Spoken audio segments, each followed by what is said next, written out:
I am Troy McGuire, co-founder of FinTech TV, and Taking Stock starts now.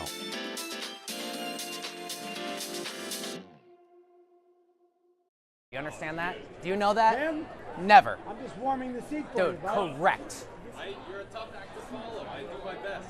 All right, 2 minutes to go here into the closing bell. At this point, it's more like 90 seconds. The Einstein of Wall Street, Peter Tuchman, joins me now. It's going to be one of these type of broadcasts, folks. Peter Tuchman, look, a market that was up and then down. Caterpillar putting some downward strength on the Dow. What happened? You know what? We saw this happen last week. After last Tuesday, when the president announced he was not going to have the war of wars, when the day that we had this spectacular trend on the way up, Wednesday and Thursday both opened up and then faded. And I said it was just fatigued buyers. And I think trying to create more momentum, because it's been a buyer's market right now, and I think this is just nothing more than that. You know, by the end of the day, a lot of the buyers get enthusiastic and they want to get involved, and maybe they overplayed their cards, or else they just got tired. It's not like heavy sell side came in.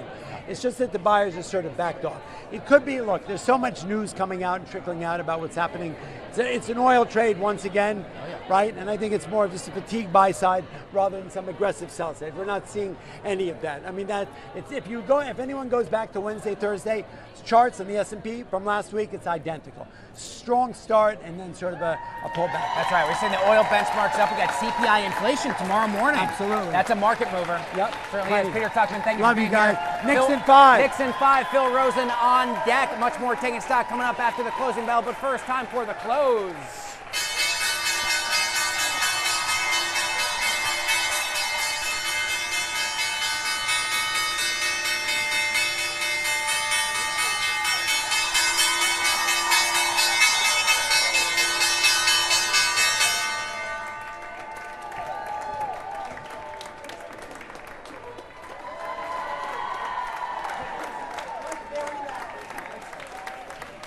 There you go. I've learned after a year of doing this job, when the crowd is cheering, it's best for me just to step aside. The Greater Houston Women's Chamber of Commerce here at the big board, just ringing the closing bell. They'll also join us here on the broadcast coming up in just a bit, as will the great Phil Rosen join us momentarily. In the S&P, energies, utilities, industrials, the outperformers, the lagging sectors in the S&P today. Consumer staples, consumer discretionary, and real estate. You don't frequently see staples and discretionary moving in the same way. Over to the Dow we go. Home Depot, Caterpillar, IBM, some of your outperformers, your Dow laggards on the day. Honeywell, Alphabet, and Nike. Mag 7 mixed. Meta had a strong outperforming session. Alphabet shares underwater just a bit. Also catching a bid, the major airlines led by JetBlue. The home builder stocks, as we did see slight downward pressure, not a big dramatic move, but we did see a fall in treasury yields on the day. And the memory stocks, the DRAM ETF, up more than 2%. Let's bring in the man himself, the great Phil Rosen, Chief Market Strategist at ProCap Financial, and a very good friend of ours here on the broadcast. My man, thank you as always. Thank you, JD. No disrespect to the Dow. A lot of people like to call it boring, but don't look now. Basically neck and neck here with the tech-heavy NASDAQ. What does that tell you about where this market is? Well, the Dow's been pretty much keeping up with the tech-heavy NASDAQ, as we call it, with half the volatility. So you have all the boring names, all these blue chip, old industrial stocks that have been going up, pretty much keeping up with the AI trade, even though no one talks about it. So I look at the Dow, that's been great. The equal weight S&P 500 has also been beating the market cap weighted S&P 500, and that tells me the average stock in the index is going up higher than the index itself, which usually doesn't happen because it's led by these mega cap tech names, and everyone always complains it's such a top heavy market.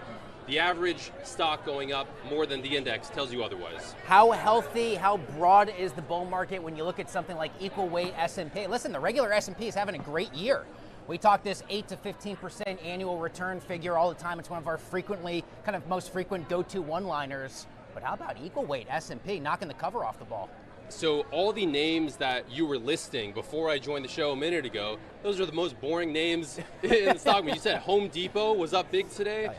Everyone's going to be focused on the semiconductors, the hyperscalers, and those have been pretty strong this year as well. But again, if you look at the equal weight, if you look at the Dow, these are all on a great trajectory this year and probably better than everyone else expected. And you see this story of rotation playing out in real time. You have healthcare, financials, utilities, all these boring sectors, right? Pretty much everything not AI is doing very well, and we're seeing that reflected in earnings strength as well. So earnings across the board have been crushing it. I think we were at 50% earnings growth for the second quarter. And I know that's a little inflated from Alphabet and Amazon, but still smashing records. So to me, I think we're in pretty good shape. In the world of investing, I think you and I have learned after all these years, boring is sometimes better.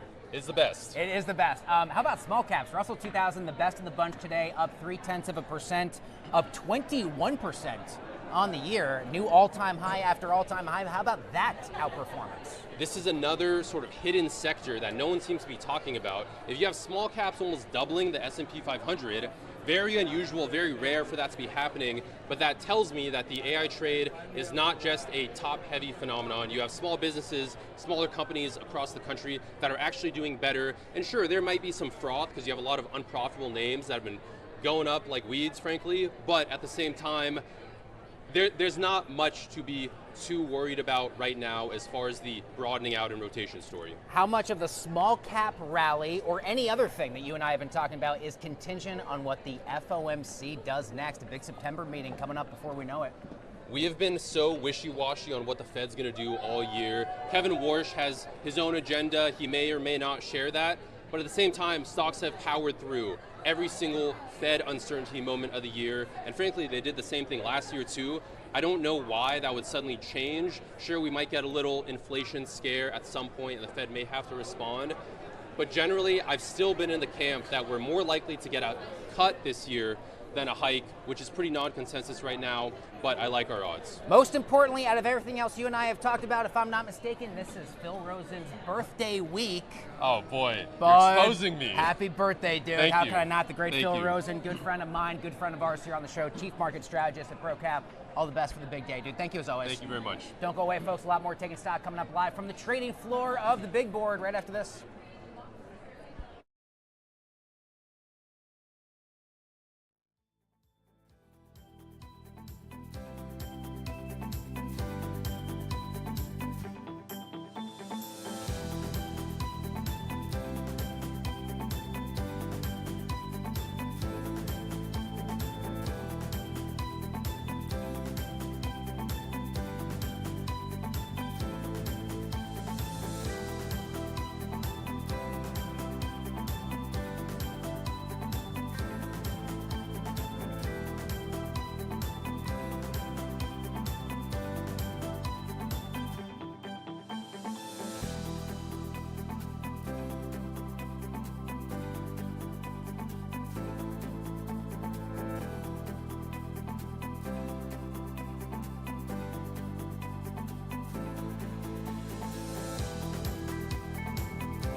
Welcome back to the broadcast. Joining us now via Zoom, Jeff Borst is CPO at Blockstream, all to talk about a story we had been bringing our viewers the latest on the last week. Jeff, the cold card hack. What a story. More than 1,800 Bitcoin stolen. The wallets keep Bitcoin offline. How did the hackers still manage to steal what they stole? Thanks for having me, JD. I appreciate it. You're right. It's been a somber week in the Bitcoin community. Basically a vulnerability in how some of the cryptographic material that gets calculated on behalf of a user to secure their keys was compromised. And it was compromised in a way that allowed remote attackers to unlock Bitcoin on the chain and basically take money from users who were just trying to use Bitcoin with enthusiasm. So it was a very sad day for the industry. Jeff, was Bitcoin itself hacked, or was the wallet the problem? Oh, Bitcoin itself is safe and secure, and no funds are at risk. The vulnerability here was in a particular element of the hardware wallet that was being used by many users. And I will say that, after a moment like this, it's inspiring to see the way the Bitcoin community responds. Essentially, all across the community, developers have been rallying to review and look for additional vulnerabilities in open source code. And so now, despite the sadness of that incident, we feel that the technical fundamentals of Bitcoin are stronger than they've ever been. The issue involved what are known as secret recovery phrases. What is that, and what exactly went wrong? A recovery phrase is just a device that lets somebody re-input the random number that is at the sort of heart of the private key that lets you lock your Bitcoin on the chain. So the recovery phase itself was essentially guessable because the randomness that was supposed to be provided by the underlying product was not random enough. And that was due to essentially an oversight in the configuration. As I understand it, the hardware had the capability to generate strong, secure random numbers, but unfortunately, it was not utilized correctly. And that created an opportunity for people to guess the keys of users on chain. If you own a cold card wallet, how do you know if you're actually at risk? If you own a cold card wallet, the recommendations across the industry are it's time to move your funds to a safe and secure device. So I think the safest thing to do is assume that you're at risk and to identify a product that you trust to move your funds into. We're always happy to offer solutions at Blockstream, such as the Blockstream Jade or the Blockstream app, but there are many reputable providers on the market, and I would recommend moving your funds in an abundance of safety. All right, we're going to leave things there. Jeff Bourse, please come back and see us here in person at the New York Stock Exchange next time. Great to get your take on a really important story we'll continue to follow. Jeff Bourse, CPO at Blockstream. Jeff, thank you. Folks watching at home, don't go away. We got a jam-packed edition of the show on this Tuesday afternoon. You don't want to miss what's going to happen next. More show after this. Stick around.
Welcome back to this Tuesday afternoon broadcast of Taking Stock down here on the trading floor of the big board. Friend of the show, Michael Monahan, joins us now, PM at Founder ETFs. Good to see you again. Thanks for taking some time. Great to be here, JD. So we are in the, I don't want to say we're quite in the middle of earnings palooza. We're kind of well past the halfway point, so to speak.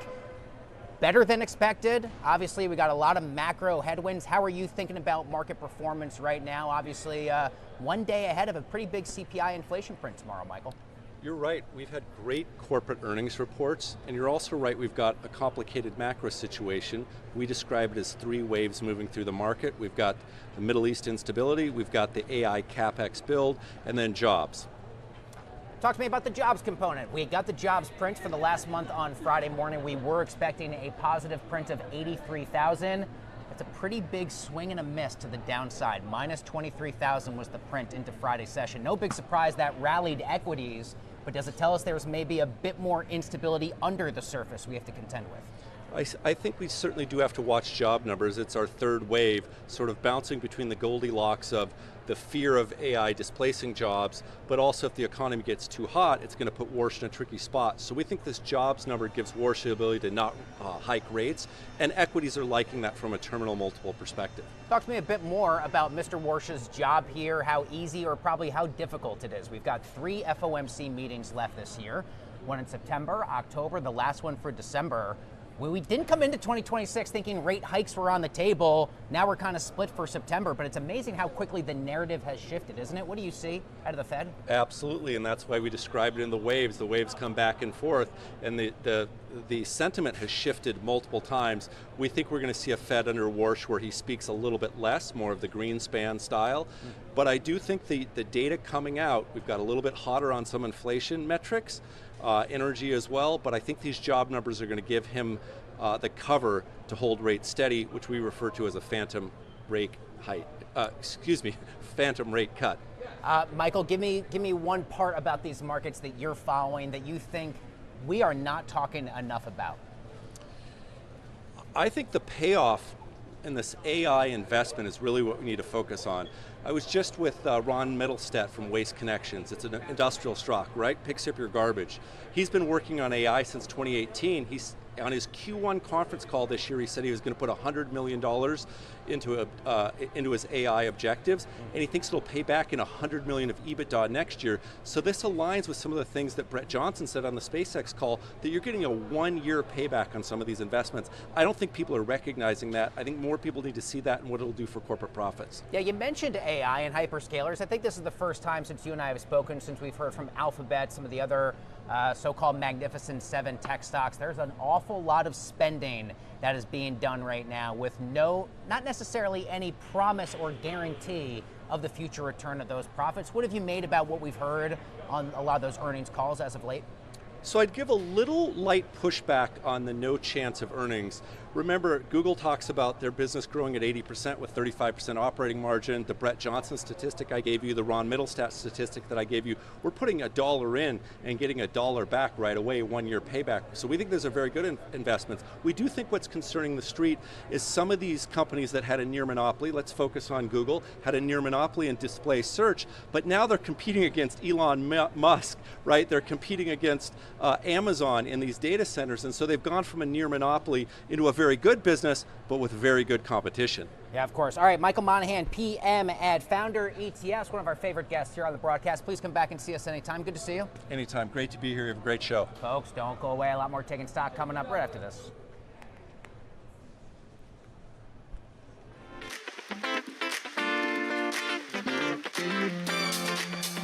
I'm Scarlett Sieber from Money 2020, and this is Jargon Translator. Today's term is information velocity. Information velocity describes how quickly information moves and how fast markets react once it does. In modern finance, speed doesn't just accelerate decisions, it changes them. When information moves slowly, people have time to verify, interpret, and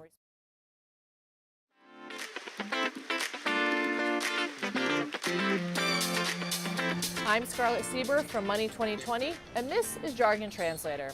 Today's term is information velocity. Information velocity describes how quickly information moves and how fast markets react once it does. In modern finance, speed doesn't just accelerate decisions, it changes them. When information moves slowly, people have time to verify, interpret, and respond. When it moves instantly, reaction replaces reflection. Information velocity explains why. There are a few things here. Markets move on headlines before facts, why rumors become volatility, and why corrections feel abrupt. This isn't about accuracy, it's about timing. Fast-moving information compresses decision windows, and compressed windows amplify mistakes. Let's fast forward to today. Social platforms, real-time feeds, and algorithmic trading means information gets priced almost immediately, sometimes before it's fully understood. So information velocity doesn't create risk, it magnifies it. And systems designed for speed must also be designed for error, because faster information means faster overreaction. That is your jargon translated. If there's a term that you want to explain that helps make sense of modern market behavior, put it in the comments and it might just make the cut. In the meantime, back over to you.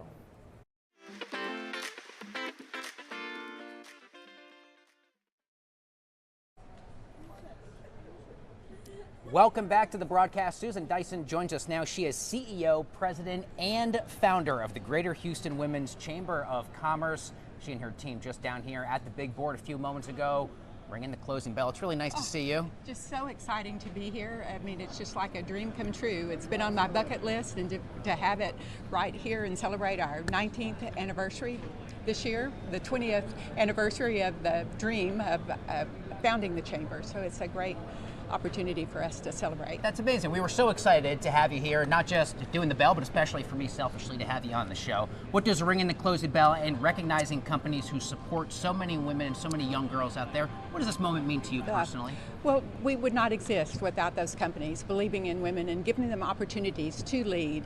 It's just been an amazing ride for us, and we are going to launch the Texas Women's Chamber now, so we're going to announce it here, so it has to happen.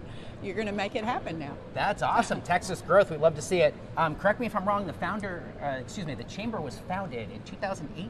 2008. 2008. Mm-hmm. Since then, where do you think women have made the most progress? And where are still some of the biggest gaps of work left to be done? Yeah. Well, we're seeing more women serving on corporate boards. We're seeing those numbers rise. We still have a ways to go. Entrepreneur women are being very successful too. You know, Texas is a second to California as far as entrepreneurs. So we're very proud to be part of that equation, and we look forward to helping more be successful and be independent. What are still some of the biggest barriers that female entrepreneurs face today? Is it funding, connections, opportunity, or a little bit of all of these challenges? Yeah, I think it's all, but of course access to capital for the entrepreneurs and startups, that's been a big challenge. But sometimes, you know, our biggest challenge is ourselves. Sometimes, you know, we think, oh, we have to have 99% of whatever we're going to do, but really, you know, we have the means and the knowledge, you know, to do anything, but we just need to believe in ourselves.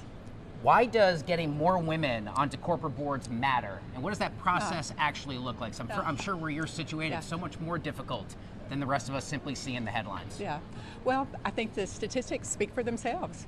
The boards that have women and diversity on their boards perform better. So, I mean, that just nothing else I could say except that. Yeah. Of course. Here on Wall Street, obviously, we talk about on this broadcast all the time, the ways that artificial intelligence is reshaping the workforce. Why is getting more women, more girls into, we used to call them STEM careers, now they go by STEAM, because we include arts as well. Why is that so crucial to your goals? Yes, because I think it's just showing them the opportunities that are out there and showing them role models, you know, too, as well, is so important. And we've just come so far. I know when I started the chamber, I had 6 granddaughters and saw the role models that were out there and just knew there needed to be something done that give them more opportunities. And so it's working. And all these years later, as it continues to work, as you continue to see that real-time progress, what most excites you, not just about where the chamber is today, where you most hope it could be tomorrow? Yeah, because we're influencing the world. We now have chapters in Mexico, we have France, soon to be in Italy, and of course the UK. So we're spreading our influence, and you know, there are challenges and successes and we learn from each other. So it's just been an amazing experience. And before I let you go, where can people go if they want to find out more, they want to find ways to get involved after hearing this interview? Thank you for that. The ghwcc.org. There you go. So, yes, we got the branding right down here on the trading floor of the Yes. New York Stock Exchange. You and your team, you're welcome to come through anytime. Please come say hello soon. Oh, well, thank you so much for all you do to give visibility to women. Of Thank course. you. Susan Dyson, CEO, President, Founder of the Greater Houston Women's Chamber of Commerce. Thanks a lot. Don't go away. A lot more Taking Stock coming up right after this.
Welcome back to the show. Before we wrap up this Tuesday afternoon edition of Taking Stock, we'll get you quickly caught up on a few of the big potential market moving things that crosses the wire tomorrow morning.